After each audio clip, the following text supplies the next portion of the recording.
Sir, yan sa building ni Senator Soto.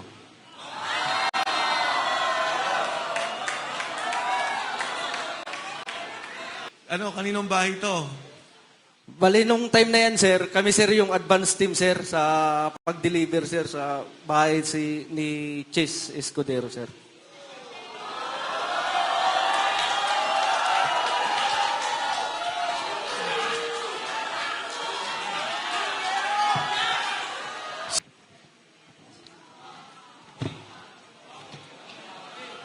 Saan to?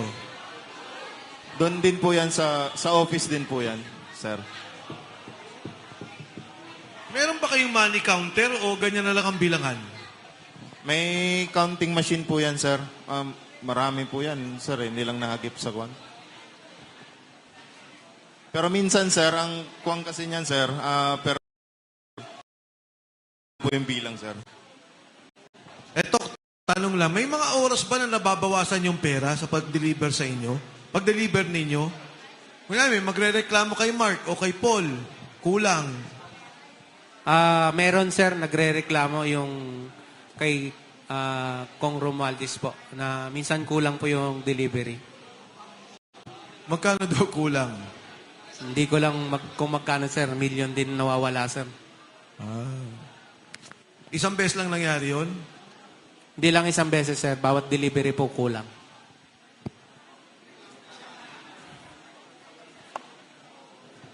Pero, sir, di kami gumawa nun, ha? Oo nga, oo nga. Nagbibilang, sir. Oo nga. Paldo sana kami ngayon, sir. Ayan, saan to? Tick-tight office din yan, sir. Tech-tight pa rin. Yes, sir. Yan yung mga pera na galing bangko, dinadala dyan sa Tick-tight, dinadala sa Horizon Homes, sir, at saka dinideliver sa iba't ibang official na mga gobyerno, sir. Next.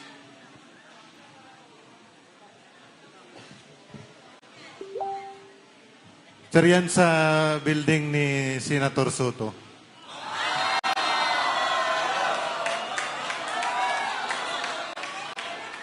Bali, ako yung advance team kami dyan, sir. Kasama ko yan si Badilla. Si Loben Badilla. Sino tong kinuna mo na litrato? Ako yan, sir, na nagkuha. Kasi yung nag-advance kami dyan, bali, pinipicturean ko, sinisend ko sa Viber group namin para ma-inform yung tropa na aboard na kami, sir. Next.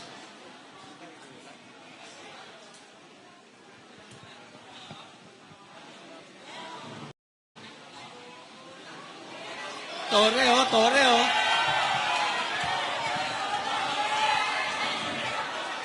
Ito yung kwan, sir. Kayo ka, Sarge. Pakinggan po natin, mga kasama.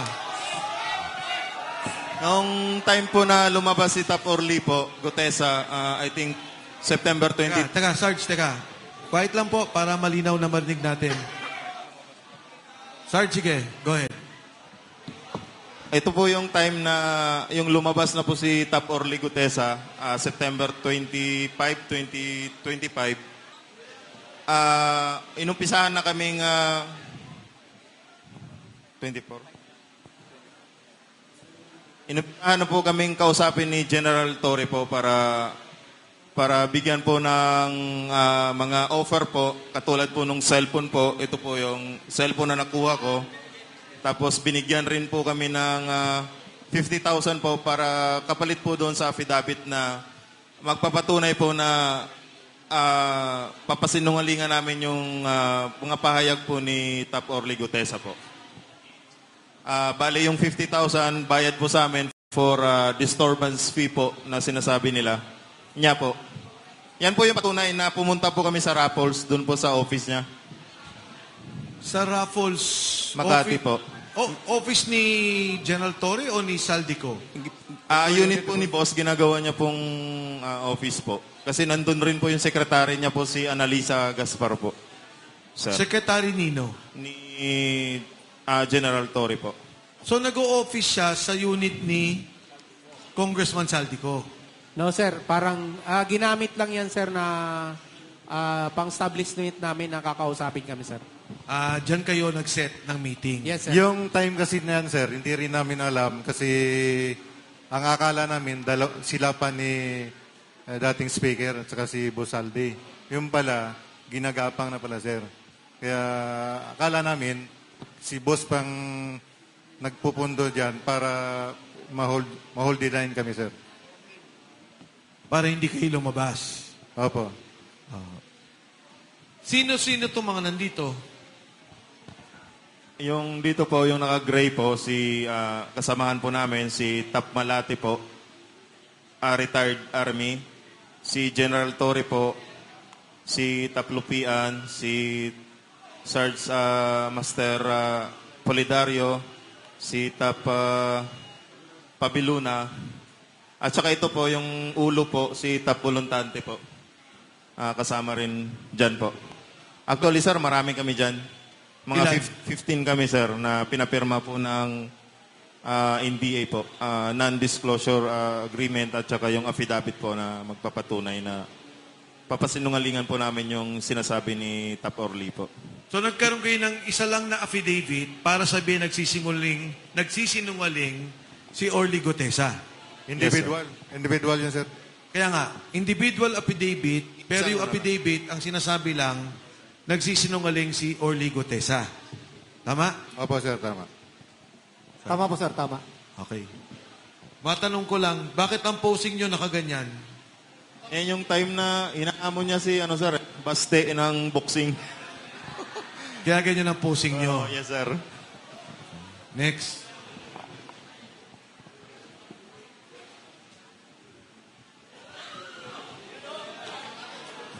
Kami po yan. Nagpa-picture po siya sa akin. So, makatuwid, napapirma naman yung 15. Di ba? Napapirma. Ang ginawa kasi namin nun, sir, nag-usap kami ng 15. Hindi kami pumirma nung time na yan, sir. Ang ginawa nila, sir, by batch na kami. Pero napapirma pa rin kami, sir. Napapirma. Yes, sir. Ano pa ang pinangako sa inyo dyan? Trabaho po. Yun po. Gagawa daw po siya ng security agency. Tapos, yun po. Kapalit po nung mga cellphone at saka yung mga hindi na po kami lalabas. Hindi, mabuti. Katunayan niya, sir, yung ibang tropa nandun sa agency ngayon. Mga 28 mga tropa na nandun ngayon, sir. May 28 kayong kasama nandun sa agency ngayon. Opo, sir. Wala namang pananakot. Yun, kasama. Hindi naman masabing pananakot siguro, sir, kasi parang doon na pinangakuan ng trabaho saka hindi na magsalita. Ganun, sir. Sarge, go ahead.